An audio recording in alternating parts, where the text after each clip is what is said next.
Білімді жаңашыл ұстаз мектептің жаны һәм жүрегі. Сәлеметсіздер ме құрметті әділ қазылар алқасы және әріптестер. Мен Бірмағамбет Қолдасбаев атындағы жалпы білім беретін мектептің қазақ тілі мен әдебиеті пәнінің мұғалімі Қызыринов Айдос Жанайұлы.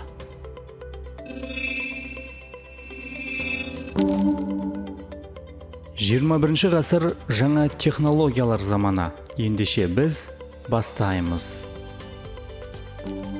Мамандықтар арасында жан-жақты білімділікті, икемділікті, шеберлікті, ерекше шәкірт жандылықта, жаңашылдықта, ізденімпаздықты қажет ететін жұмыс ол ұстаздық қызмет.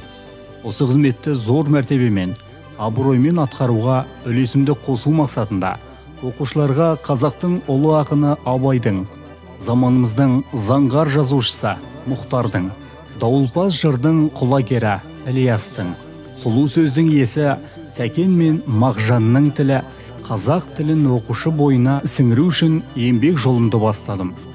Мектепте сабақ берумен қоса оқушыларды шешендік өнерге баулу мен көпшілік алдында мәдениетті сөйлеу дағдыларын үйрету мақсатында көзқарас дебат үйірмесіне жетекшілік етем.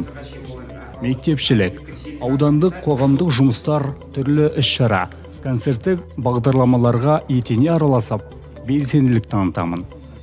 Ақпараттық коммуникациялық технологияларда жетік меңгеруім, қосымша кәсіби видео түсіру құзыреттіліктерін жетік меңгеруім сабақтарымда заман талабына сай жаңашыл етіп өткізуіме көмектеседі.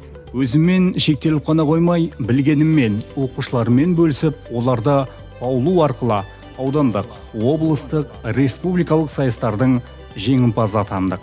Шығыс ойшылы Абу Насыр Әл-Фараби айтқандай, өзіме айтылғанның бәрін жетік түсініп, көріп, естіп, аңғарғанымды есімде сақтап, ұмытпау, алғырда зерек, өте шешен, өнер білімге құштар, таза, әділ, қорқу мен жасқануды білмейтін ер жүрек ұстаз болу менің мақсатым, әрі ұстаздық борышым.